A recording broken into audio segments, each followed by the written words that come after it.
ரகுண்டவர் மகாராஷ்டிரா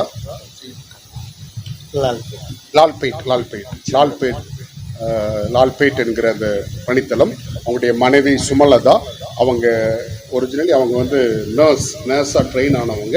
ஆனால் மிஷினரி நர்ஸாக ஒரு பணித்தளத்தில் பணியாற்றிட்டு இருக்காங்க. 2 பிள்ளைங்க. பையங்க நாம் போலி சந்தேஷ் சுதேஷ் 2 பிள்ளைங்க. क्या पढ़ रहे हैं? बीबीए படிக்கிறார். நீங்கள் 12th.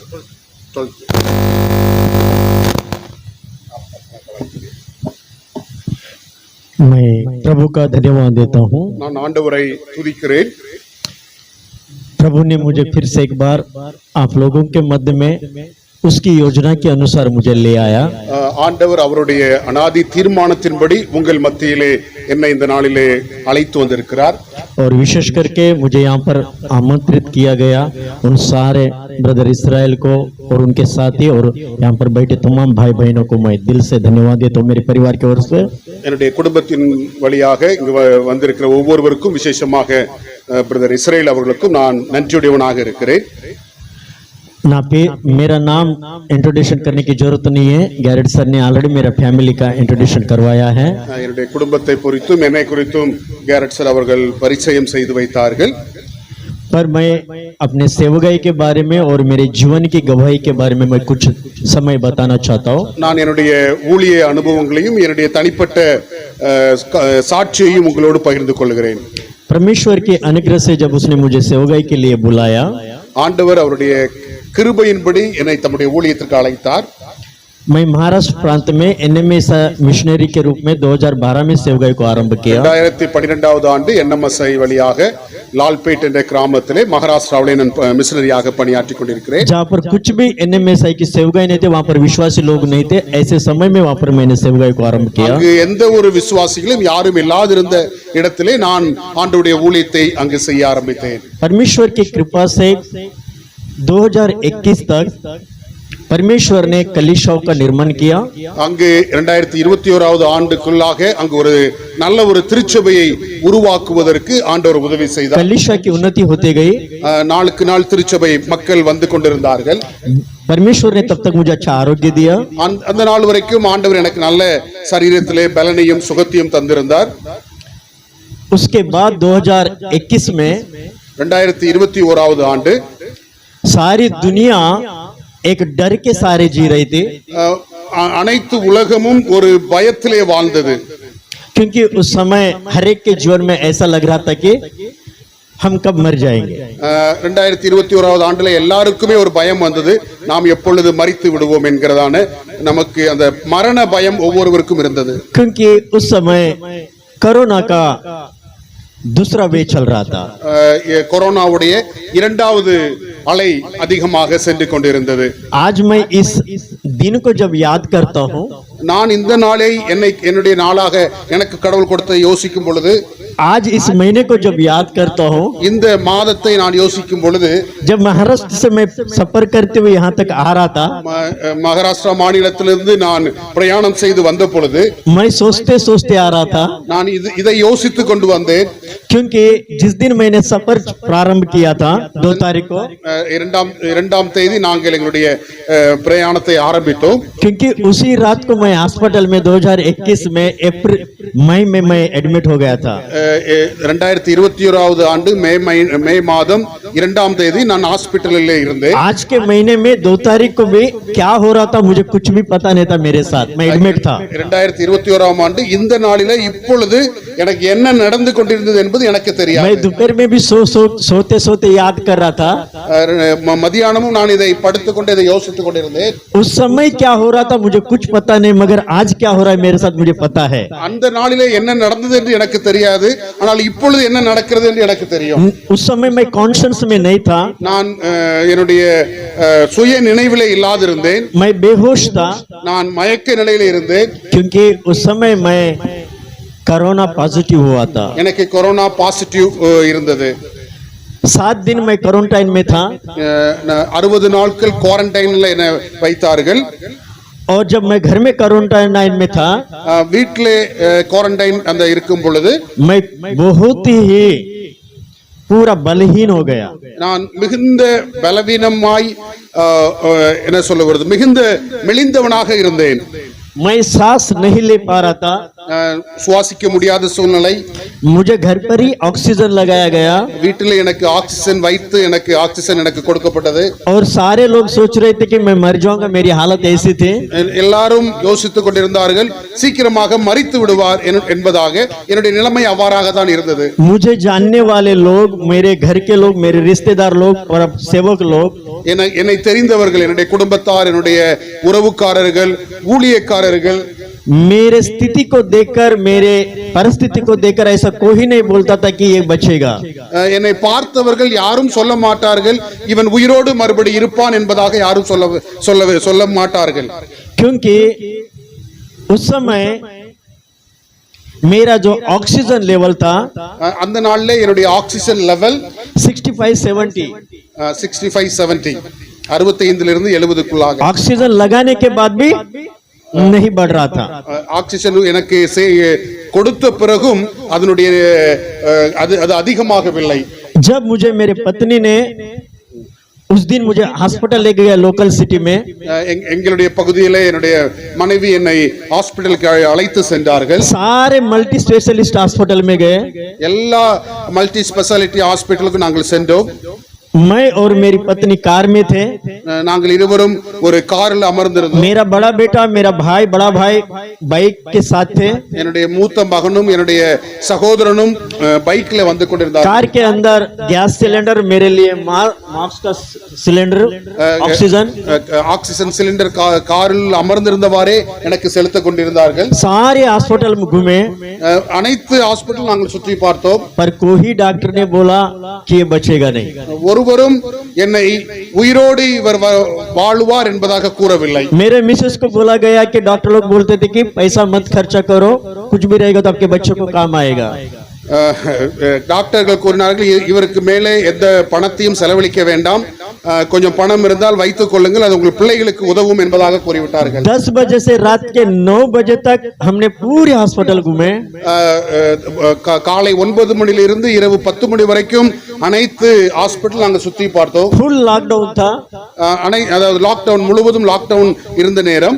कोई डॉक्टर नहीं लिए, எந்த ஒரு டாக்டரும் எங்களை உள்ளே அழைக்கவில்லை. अंत में मेरा ऑक्सीजन सिलेंडर भी खत्म हो गया கடைசில என்னுடைய ஆக்சிஜன் சிலிண்டரும் குறைந்து விட்டது, முடிந்து விட்டது. और जिसके कार में हम घूम रहे थे उसने कार भी लेके गया। எங்களை அழைத்து சென்ற காரும் எங்களை விட்டு காரை இழுத்துக் கொண்டு சென்று விட்டது. रात के 9 बज गए, இரவு 9 மணி. बीच रास्ते में है, நடு வழியிலே இருந்தோம். ऑक्सीजन खत्म हो गया, ஆக்சிஜன் முடிந்து விட்டது. मेरा ब्रीथिंग पूरा रुकने जा रहा था। என்னுடைய சுவாசம் எடுப்பது குறைந்து கொண்டிருக்கிறது. मेरा लड़का और कुछ लोग मिलकर, मेरा भांजा मिलकर, मेरी पत्नी मिलकर, वे लोग एक मुझे स्कूटी पर बिठाकर सामने ऑक्सीजन का सिलेंडर लगाकर मुझे घर तक ले आए। ஸ்கூட்டியில வைத்து இவருடைய மகனும் இவருடைய மனைவியும் ஸ்கூட்டிலே வைத்து ஸ்கூட்டிக்கு முன்பதாக ஆக்சிஜன் சிலிண்டரை வைத்து வீடு வரைக்கும் எடுத்து வந்திருக்கிறார்கள். महाराष्ट्र में मेरा ट्रीटमेंट नहीं हुआ। மகாராஷ்டிராவிலே எனக்கு எந்தவித सब लोग रो रहे थे, குடும்பத்தில் அனைவரும் ஆரம்பித்து விட்டார்கள். मैं खड़ा नहीं हो पा रहा था, என்னால் நிற்க முடியாத ஒரு சூழ்நிலை, मैं बैठ नहीं पा रहा था, நான் உட்கார முடியாத ஒரு சூழ்நிலை. इस बाजू में मेरे पत्नी के ऊपर मेरा पूरा भार था, என்னுடைய மனைவியை மீது நான் முழுவதும் சாய்ந்து இருந்தேன். मेरा लड़का मुझे पकड़कर लेके जा रहे थे, என்னுடைய மகன் என்னை எடுத்து கையிலே கரத்தை பிடித்து எடுத்து சென்று கொண்டிருந்தார். हमारे इंचार्ज பொன்னாலா ஜெயானந்த் को फोन लगाए मेरे मिसेस ने, எங்களுடைய மிஷனரி இன்சார்ஜ் பொன்னாலா ஜெயானந்த் போன தடவை இங்க வந்திருந்தார். அவருக்கு போன் செய்தார் என்னுடைய மனைவி. तेलंगाना को लेके आओ करके उन्होंने बोला, एक डॉक्टर से बात किया। அவர் கூறினார், தெலுங்கானா மகாராஷ்டிராவிலிருந்து தெலுங்கானாவிற்கு எடுத்து வாருங்கள், அங்கு ஒரு டாக்டரிடம் பேசுகிறேன் என்பதாக கூறினார். हमारे पास केवल 30,000 रुपए थे। उस समय 30,000 रुपए எங்களிடம் இருந்தது. जब हम वहां से तेलंगाना से एम्बुलेंस करके एक डॉक्टर के साथ विद ऑक्सीजन के साथ हम तेलंगाना आए, ஆம்புலன்ஸ்ல வைத்து ஆக்சிஜனோடு நாங்கள் தெலுங்கானா வந்தோம். उस समय जिस डॉक्टर के पास लाए गए मंचलाल को மஞ்சூராயல் என்கிற இடத்துல ஒரு டாக்டரிடம் கொண்டு சென்றார்கள். डॉक्टर ने पहले बोला कि लेके आओ. முதல்ல கூறினார்கள் எடுத்து வாருங்கள் என்பதாக. जब मुझे रात के 1 बजे लाया गया, இரவு 1 மணிக்கு என்னை அந்த இடத்திற்கு அழைத்து வந்தார்கள். क्या हो रहा था मुझे पता नहीं, क्या हो रहा था मैं नहीं जानता. அது எப்படி நடந்தது, என்ன நடக்கிறது எதுவுமே எனக்கு தெரியாது. इतना तक मुझे याद है, बाकी सब मेरे जीवन साथी को पता है क्या हुआ. இதுவரைக்கும் எனக்கு நடந்தது தெரியும். அதன் பின்பதாக என்ன நடந்தது என்பது எனது மனைவி. जब मैं अच्छा हो गया, நான் மறுபடியும் நன்றாக ஆன பிறகு तब मेरे मिसेस ने मुझे ये सारी कहानियां बताई. இதுவரை என்னுடைய நான் சொல்லுகிறது அனைத்தையும் என்னுடைய மனைவி தான் இந்த காரியத்தை எனக்கு கூறினார்கள். जिस डॉक्टर के पास लाया था मुझे, ஒரு டாக்டரிடம் எடுத்து சென்ற பொழுது वो भी डॉक्टर बोला कि लेके जाओ घर रिटर्न. வீட்டிற்கு எடுத்து செல்லுங்கள் என்பதாக கூறிவிட்டார்கள். जो भी पैसा रहेगा आपके बच्चों के काम आएगा. இவருக்கு மேலே எந்த விதத்திலும் பணம் செலவழித்தால் பணம் உபயோகமாகாது. உங்களுடைய பிள்ளைகளுக்கு பணத்தை செலவழித்துக் கொள்ளுங்கள். இதை एम्बुलेंस हॉस्पिटल के सामने था. ஹாஸ்பிட்டலுக்கு முன்பதாக ஆம்புலன்ஸ் இருந்தது. डॉक्टर आके मुझे देखा. டாக்டர் என்னை பார்த்து मेरे कुछ पहले की रिपोर्ट को देखा. என்னுடைய முந்தைய ரிப்போர்ட்டை பார்த்துவிட்டு मेरा 80% लंग्स पूरे खराब हो गए थे. என்னுடைய முந்தைய ரிப்போர்ட் படி 80% என்னுடைய லங்ஸ் முழுவதும் கெட்டு விட்டது. डॉक्टर ने बोला ये नहीं बचेगा, सिर्फ 20% होप है. 20% ஒருவேளை என்பதாக கூறினார். आप लेके जाओ, मुझसे नहीं होता. எடுத்து சென்று விடுங்கள், என்னால முடியாது என்று கூறிவிட்டார்கள். मेरे मिसेस ने बोला, என்னுடைய மனைவி அவரோடு கூறினார். डॉक्टर से कहा, டாக்டரோடு கூறினார்கள், आप 20% रहे बोल रहे हैं, நீங்க 20% இருக்கிறது என்பதாக கூறினார். अगर 2% भी रहेगा तो आप ट्रीटमेंट चालू करो. 2% இருந்தாலும் பரவாயில்ல, ட்ரீட்மெண்ட் ஆரம்பிங்க என்பதாக கூறினார். ये नहीं बचेगा करके मत बोलो, क्योंकि आप परमेश्वर नहीं है. நீ இவர் உயிரோடு இருக்க மாட்டார் என்பதாக நீங்கள் கூற வேண்டாம், நீங்கள் கடவுள் இல்லை என்பதாக கூறினார். क्योंकि वो परमेश्वर का सेवा करता है, परमेश्वर सेवकाई के लिए उसको बचाएगा, ये मेरा विश्वास है. என்னுடைய மனைவி அவரோடு கூறிய காரியம், அவர் ஆண்டவருக்கு ஊழியம் செய்கிறார், ஆண்டவர் இவரை பாதுகாப்பார் என்பதாக கூறினார். मुझे उन्होंने बोला तुम्हारे पास पैसा ज्यादा है, உடனே அவர் கூறிய காரியம், உங்களிடம் நிறைய பணம் இருக்கிறதா, तुम्हारी मर्जी, मैं गारंटी नहीं देता. உங்களுடைய விருப்பம் என்றால் நான் எடுத்துக்கொள்கிறேன், நான் இவருக்கு கேரண்டி கொடுக்க மாட்டேன் என்பதாக கூறிவிட்டார். एम्बुलेंस को पैसा देने के बाद हमारे पास बचा 5000. ஆம்புலன்ஸ் கொடுத்த பிறகு எங்களிடம் இருந்த பணம் வெறுமனே 5000. डॉक्टर ने क्या बोला, तुम्हारे पास पैसा, உங்களிடம் அதிக பணம் இருக்கிறது என்பதா டாக்டர் கூறினார். पर हमारे घर का पूरा बैलेंस 5000. அதன் பின்பதாக எங்களுடைய கரத்தில் இருந்தது வெறுமனே 5000. मेरा ट्रीटमेंट आरंभ हुआ. எனக்கு ட்ரீட்மெண்ட் ஆரம்பித்து விட்டார்கள். पहला दिन बीत गया, मुझे पता नहीं. முதலாவது நாள் எனக்கு ஒன்றுமே தெரியாது. दूसरा दिन बीत गया, मुझे पता नहीं. இரண்டாம் நாளும் எனக்கு ஒன்றும் தெரியாது. पर मेरा ट्रीटमेंट चल रहा था. डॉक्टर ने बोला इसको ये ट्रीटमेंट से ही इसका रिकवर नहीं होगा. டாக்டர் கூறினார்கள், இவருக்கு எந்த விதத்திலும் ரெக்கவரி ஆகாது என்பதாக கூறிவிட்டார்கள். इसके लिए इंजेक्शन की जरूरत है. இவர்களுக்கு இன்ஜெக்ஷன் கொடுக்க வேண்டும். 6 इंजेक्शन चाहिए. 6 இன்ஜெக்ஷன் கொடுக்க வேண்டும். वो रेमडेसिविर इंजेक्शन थे. ரெம்டெசிவிர் இன்ஜெக்ஷன் கொடுக்க வேண்டும். उसका रेट था 3500 2500. 3500 ரூபாய் ஒரு மெடிசின் என்பதாக கூறினார்கள். पूरा जिस डिस्ट्रिक्ट में मेरा ट्रीटमेंट हो रहा था, पूरा डिस्ट्रिक्ट में हमने मेडिकल घूमे, मगर एक भी इंजेक्शन नहीं मिला. முழு மாவட்டத்திலும் நாங்கள் சுற்றி பார்த்தோம், ஒரு இடத்திலும் அது கிடைக்கவில்லை. डॉक्टर बोला कि अगर ये इंजेक्शन नहीं मिलेगा तो ये नहीं बचेगा. டாக்டர்கள் கூறினார்கள், அந்த இன்ஜெக்ஷன் போடலன்னா இவர் உயிர் பிழைக்க மாட்டார் என்பதாக கூறினார்கள். इधर उधर से इंतजाम करने के बाद कांटेक्ट के द्वारा तेलंगाना का कैपिटल सिटी हैदराबाद से एक मेडिकल में किसी नर्स के द्वारा में प्रोवाइड किया गया. ரொம்ப தேடின பின்பு ஹைதராபாத்ல இருந்து எனக்கு ஒரு நர்ஸ் ஒரு மெடிசன் எனக்காக அனுப்பிவிட்டார்கள். वो 2500 का इंजेक्शन 40000 में. அது 40000 ரூபாய்க்காக ஆனது அந்த ஒரு மெடிசன். इंजेक्शन मिला, मगर वहां से लाने वाला कोई नहीं है. அங்கு கிடைத்தது, அங்கிருந்து தெலுங்கானா ஹைதராபாத்ல இருந்து இங்க கொண்டு வருவதற்கு யாரும் இல்லை. हैदराबाद के लिए तेलंगाना से जाने वाला कोई नहीं, क्योंकि पूरा लॉकडाउन है. லாக்டவுன் இருந்தது நிமித்தமாக இங்கிருந்து அங்கு போவதற்கு ஆட்களும் இல்லாதிருந்தது. फिर मेडिकल के ऑप्शन के द्वारा उनके डिपार्टमेंट के द्वारा शायद बुलाया गया है, वहां से कुछ लोग मेरे लिए वो इंजेक्शन लाए.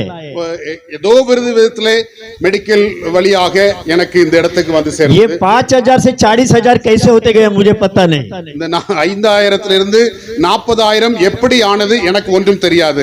मेरे लिए 6 इंजेक्शन प्रोवाइड किए गए, எனக்காக 6 இன்ஜெக்ஷன் கடவுள் கொண்டு என்னை கொடுத்தார். सभी मुझे मिल गए. எல்லாம் எனக்கு கொடுக்கப்பட்டது. प्रभु के अनुग्रह से, ஆண்டவருடைய கிருபையின் நிமித்தமாக, उसकी दया से ஆண்டவருடைய தயவின் நிமித்தமாக मैं थोड़ा थोड़ा रिकवर होने लगा. நான் மெதுவாக சரியாகி வந்து விட்டேன். मेरे सामने जितने लोग एडमिट हुए थे, எனக்கு முன்பதாக எத்தனை பேர் அங்கு இருந்தார்களோ, मेरे सामने से सब लोग मर रहे थे. எனக்கு முன்பதாக அநேகர் மரித்துக் கொண்டிருந்தார்கள். मौत क्या है मैंने नजदीक से देखा है, மரணம் என்ன என்பதை என் கண் முன்பதாக நான் वो तड़प क्या है मैंने नजदीक से देखा है. அது எப்படி துடித்துக் கொண்டிருக்கிறது என்பதை என் கண் முன்னாக நான் பார்த்தேன். मृत्यु के करीब मैं गया மரணத்தின் வாயிலில் நான் சென்றேன். और मृत्यु के करीब रहने वाले कैसे तड़प रहे थे मेरे आंखों के सामने मैं देख रहा था. மரணத்தின் வாயிலே மக்கள் எப்படி துடித்துக் கொண்டிருந்தார்கள் என்பதையும் என் கண் முன்னாக நான் கண்டேன். मृत्यु का भय क्या है मैं उस दिन समझा लोगों के आंखों में. மரணத்தின் பயம் என்ன என்பதை மக்களுடைய கண்களிலே நான் அந்த நாளிலே பார்த்தேன்.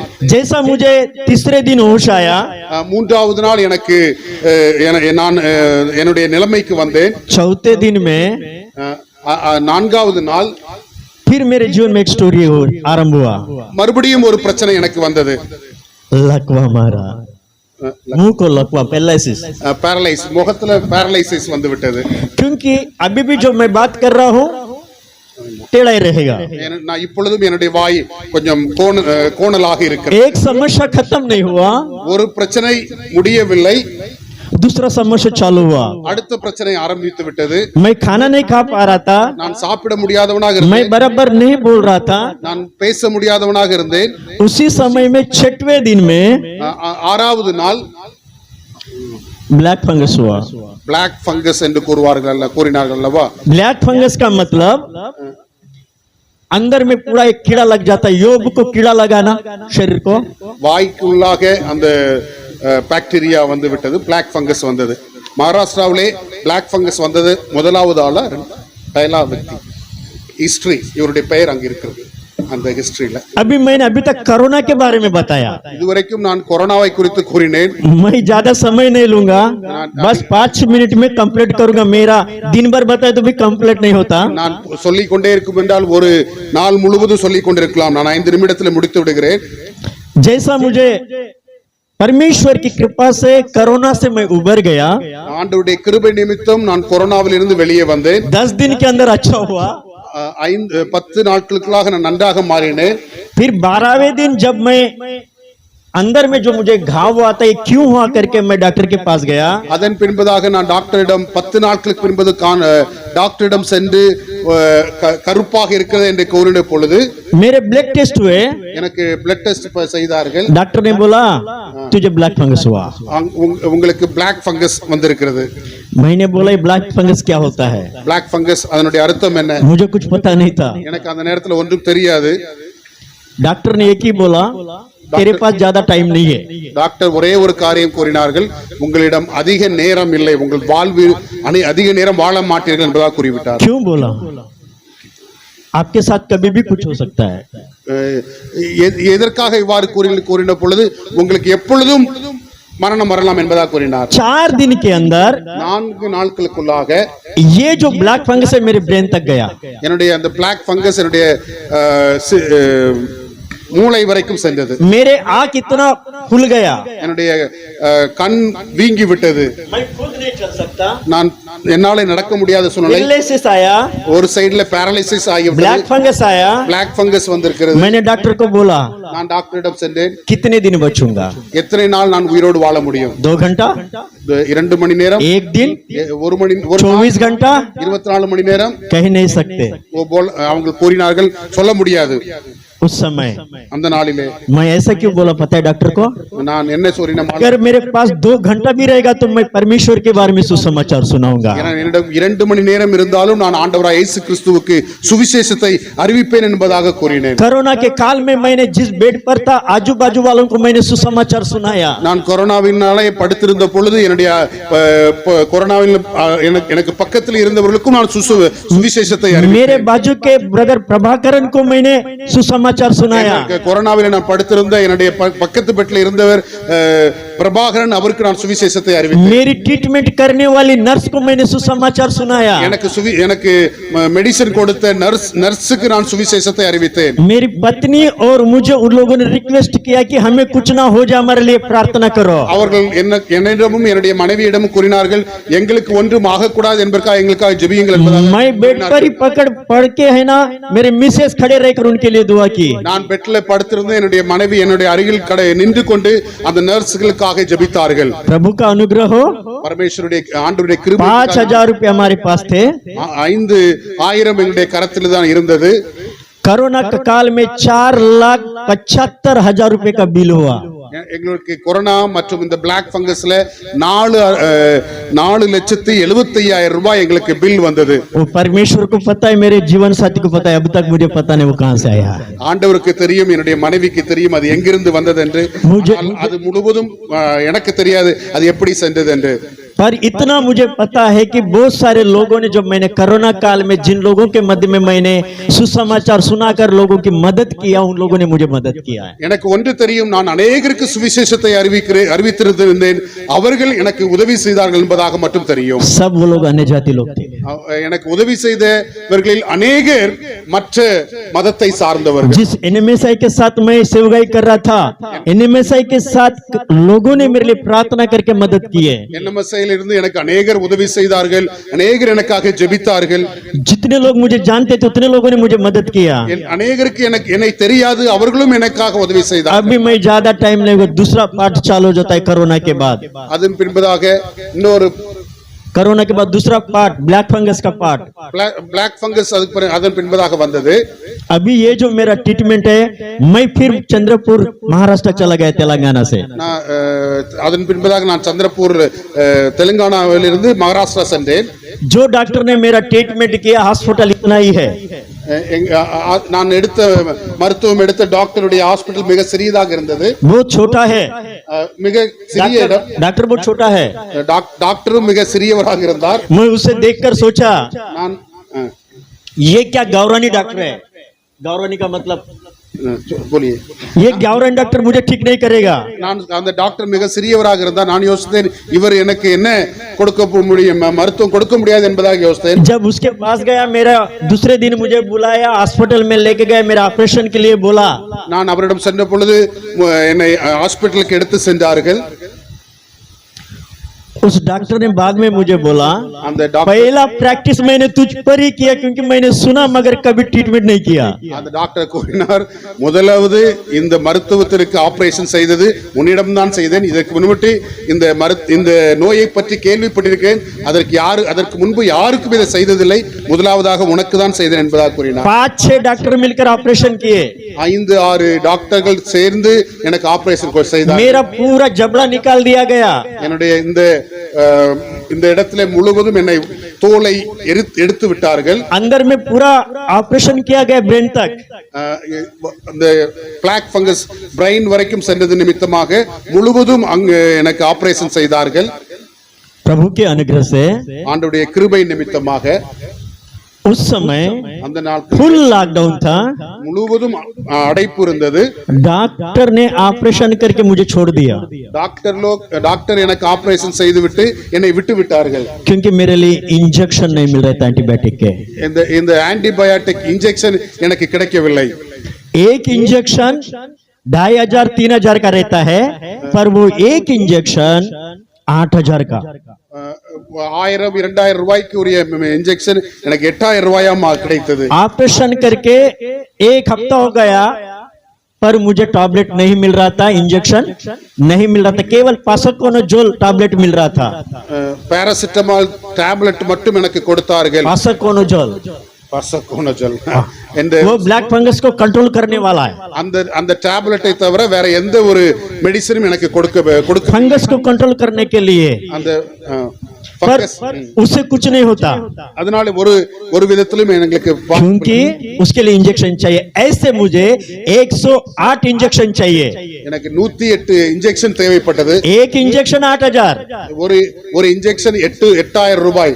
एक गोली 1000 रुपया, एक गोली 1000 रुपया, एक गोली 1000 रुपया, एक इंजेक्शन 12000, 8000। ஒரு மாத்திரை 8000 ரூபாய், மொத்தத்தில் 12000 ரூபாய் எனக்கு ஒரு நேரத்திற்கு மெடிசனுக்கு தேவை। एक दिन में मुझे 6 से 4 इंजेक्शन लगना चाहिए। நாளைக்கு 5 இருந்து 6 இன்ஜெக்ஷன் எனக்கு போட வேண்டும்। एक दिन में 3 गोली लेना चाहिए। ஒரு நாள்ல 3 மாத்திரை எடுக்க வேண்டும்। गोली नहीं मिल रही थी, टैबलेट नहीं मिल रही थी, मेरा ब्लैक फंगस का इन्फेक्शन ज्यादा बढ़ रहा था। இந்த மெடிசன் கிடைக்காத நிமித்தமாக பிளாக் ஃபங்கஸ் அதிகமாக மாறியது। प्रभु के अनुग्रह से ஆண்டவருடைய கிருபை நிமித்தமாக कुछ दिन तक, 1 हफ्ता 10 दिन तक हमने स्वयं ही बाहर से इधर उधर से खरीदा। கொஞ்ச நாளுக்கு நாங்கள் அங்கு அதை வாங்கினோம்। महाराष्ट्र गवर्नमेंट के द्वारा महाराष्ट्र गवर्नमेंट मेरे डिस्ट्रिक्ट में पहला इंजेक्शन प्राप्त करने वाला मैं ही था। அந்த எங்க மகாராஷ்டிரா முழுவதிலும் முதலாவது அந்த இன்ஜெக்ஷன் எனக்காக கொடுக்கப்பட்டது। पूरे मैंने 96 इंजेक्शन को प्राप्त किया। 96 इंजेक्शन எனக்கு அந்த கவர்மெண்ட் எனக்காக கொடுத்தது। 3 महीना हॉस्पिटल में था, 3 மாதங்கள் ஹாஸ்பிடல்ல இருந்தேன்। कोरोना काल से लेकर கொரோனாவில் இருந்து ब्लैक फंगस तक ब्लैक फंगस வந்து 2 महीना हॉस्पिटल में था। 2 மாதங்கள் ஹாஸ்பிடல்ல இருந்தேன்। मेरा पूरा सेवा मेरे धर्म पत्नी ने किया है।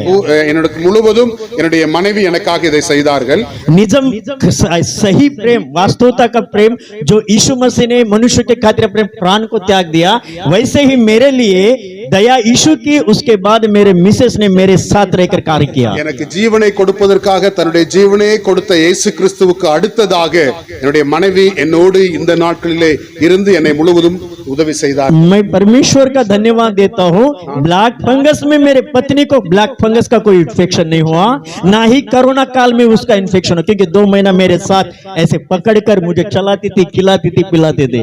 என்னோடு முழுவதும் இருந்த என்னுடைய மனைவிக்கு அந்த கொரோனாவும் வரவில்லை, அந்த பிளாக் ஃபங்கஸும் வரவில்லை। डॉक्टर ने भी कहा तुम नहीं आना, तो भी वो लड़कर डॉक्टर से मेरे पास आकर मेरी सेवा करते थे। டாக்டர்கள் கூறினார்கள் நீ இங்க வர வேண்டாம் என்பதாக, இருந்தாலும் என்னுடைய மனைவி என்னோடு இருந்து எனக்கு இந்த மெடிசனை கொடுப்பதில் முழுவதும் செய்தார்கள்। और मेरे पास बिल्कुल कुछ पैसा नहीं था मेरे घर में। என்னுடைய குடும்பத்திலே ஒருவித பைசா, मेरे बच्चों के लिए, मेरे जीवन साथी के लिए कोई पैसा इकट्ठा करके मैंने नहीं रखा सेवगाई में। ஊழியத்தின் நிமித்தமாக எங்களுக்கு எவ்வித பண வசதிகளும் இல்லாதிருந்தது। पर इस 2 महीने के मध्य में मेरे मिसेस ने मेरे लिए 18 लाख जो मेरे ट्रीटमेंट के लिए खर्च आया, उन्होंने परमेश्वर के अनुग्रह से उन्होंने प्राप्त किया। எப்படி பணம் வந்தது என்று தெரியாது। கொரோனாவிற்கு 4 லட்சம், இந்த பிளாக் ஃபங்கஸ்க்கு எல்லாம் சேர்த்து 18 லட்சம் ரூபாய் எனக்காக செலவானது। அது என்னுடைய மனைவி தன்னுடைய திறமை நிமித்தம் அதை வாங்கினார்கள்। जिस दिन मैं डिस्चार्ज हुआ 2 महीने के बाद, 2 மாதத்துக்கு பின்பதாக எனக்கு டிஸ்சார்ஜ் ஆனது। मेरा ट्रीटमेंट जहां रुक गया, அங்கே என்னுடைய ட்ரீட்மெண்ட் முடிந்தது। डॉक्टर ने बोला बस हो गया, டாக்டர்கள் அதை முடிந்துவிடும் என்பதாக उसके बाद 1 रुपया नहीं आया। அதன் பின்பதாக எங்களுக்கு வர வேண்டிய அந்த பணங்கள் உங்களுக்கு நீ சரியாகி விட்டாய், வீட்டுக்கு சென்று விடு என்று சொன்ன பிறகு ஒரு நாள் கூட 5 பைசா கூட எங்களுக்கு யாரிடம் இருந்தும் इन सारे बातों के लिए இந்த அனைத்து காரியத்திற்கும் हे मेरे मन यहोवा को धन्य का, उसे उपकार किसी उपकार को ना भूल। என் ஆத்துமாவே கர்த்தரை ஸ்துதி, அவர் செய்த சகல உபகாரங்களையும் மறவாதே। क्योंकि मैं परमेश्वर का धन्यवाद देता हूँ। ஆண்டவருக்கு நான் நன்றியை செலுத்துகிறேன்। अभी तक बताया ना, இவ்வளவு நேரம் நாங்கள் உங்களோடு பேசிக் கொண்டிருந்தது, अभी मैं आप लोगों को एक चीज बताने जा रहा हूँ, परमेश्वर ने मुझे कैसा जिंदा रखा। ஆண்டவர் எப்படி என்னை ஜீவனோடு வைத்திருக்கிறார் என்பதை கூற। अभी जो मैंने ब्लैक फंगस के बारे में बात किया ना, நான் பிளாக் ஃபங்கஸ்க்கு अंदर में पूरा आर्टिफिशियल है, உள்ள எனக்கு எல்லாமே ஆர்டிபிஷியல் தான் இருக்கிறது। मैं बोल रहा हूँ आपको समझ में आ रहा है, நான் பேசுகிறது உங்களுக்கு புரிகிறது। अभी मैं आपको कुछ दिखाने जा रहा हूँ। நான் உங்களுக்கு முன்பதாக உங்களுக்கு கொஞ்சம் காண்பிக்க சொல்கிறேன்। मेरा जो ये होल है यहाँ तक है, ஹோல் என்னுடைய வாயினுடைய அது என்ன சொல்ல வருது, ஹோல் இருக்கிறது. இது தாடை இந்த அளவுக்கு அவர் இருக்கிற அளவுக்கு இருக்குது. इन्फेक्शन ब्रेन तक हुआ था, பிரெயின் வழியா பிரெயின் வரைக்கும் இருந்தது, आंख में हुआ था, கண்ணில் இருந்தது. आंख में 10-10 इंजेक्शन दिए, 10 இன்ஜெக்ஷன் கண்ணிலே கொடுத்திருந்தார்கள். डॉक्टर बोला आंख को पूरा निकालना पड़ता है, கண்ணை வெளியே எடுக்க வேண்டும் என்பதாக पूरा கூறினார். इन्फेक्शन हो गया है। முழு கண்களும் இன்ஃபெக்ஷன் ஆனது என்று 2 கூறினார். महीना मुझे विजन नहीं था, 2 மாதங்கள் எனக்கு கண் தெரியாது. परमेश्वर के अनुग्रह से आज मैं बहुत अच्छा देख रहा हूँ। ஆண்டவருடைய கிருபை நிமித்தமா நான் நன்றாக ये பார்க்கிறேன். पूरा अंदर से निकाल दिया, இங்கே முழுவதும் வெளியே எடுத்தார்கள். यहाँ तक खोल है, देखो यहाँ तक खोल है। உள்ள ஹோல். अभी मैं बात बोल रहा हूँ, आपको समझ में नहीं आएगा। நான் பேசுகிறது உங்களுக்கு புரியாது. अभी मैं बात करूंगा आपको समझ में नहीं आएगा। நான் பேசுகிறது உங்களுக்கு புரியாது. अभी मैं लगाया இதுதான் ஆண்டவருடைய கிருபை. ஆமென். है मैं हालेलुया। ஹalleluya. लाख 25 आने के बाद मैं रोया, நான் அழுதேன் ஆண்டவருக்கு முன்பதாக. ये क्यों बचाया, என்னை எதற்காக ஜீவன் கொடுத்தீர்கள் என்பதை நான் ஆண்டவர் அழுதேன். क्यों बचाया? எதுக்கு என்னை ஜீவனுக்கு கொடுத்தீர்கள்? क्योंकि मैं तेरे भलाई के कार्य को मैं लोगों को बता नहीं सकता, நான் பேச முடியாமல் எப்படி உம்முடைய நாமத்தை மக்களோடு மகிமைப்படுத்த என்பதாக तेरे सुसमाचार को सुना नहीं सकता, நான் ஆண்டவருடைய சுவிசேஷத்தை மற்றவர்களுக்கு கொள்ள முடியாது. जीवित रखा, कोरोना से, ब्लैक फंगस से, लकवा से मुझे जीवित रखा, मैं अपने बारे में नहीं बता सकता, तेरी महिमा नहीं कर सकता। நான் உம்முடைய சுவிசேஷத்தை மற்றவர்களுக்கு அறிவிக்க முடியாது. இது நான் எதற்கு உயிரோடு வாழ வேண்டும் என்பதாக கூறினேன். सुसमाचार मेरे पास कुछ वीडियोस है, मैं आपको दिखाऊंगा नहीं, मैं जाके सुसमाचार सुना रहा था, ऐसे समय में कोई सुनते नहीं थे क्योंकि उनको समझ में नहीं आ रहा। நான் இவ்விதமாக சுவிசேஷம் அறிவிக்க சென்ற பொழுது ஒருவரும் இதை கேட்கவில்லை. ஏனென்றால் என்னுடைய வார்த்தைகள் யாருக்கும் புரியாது.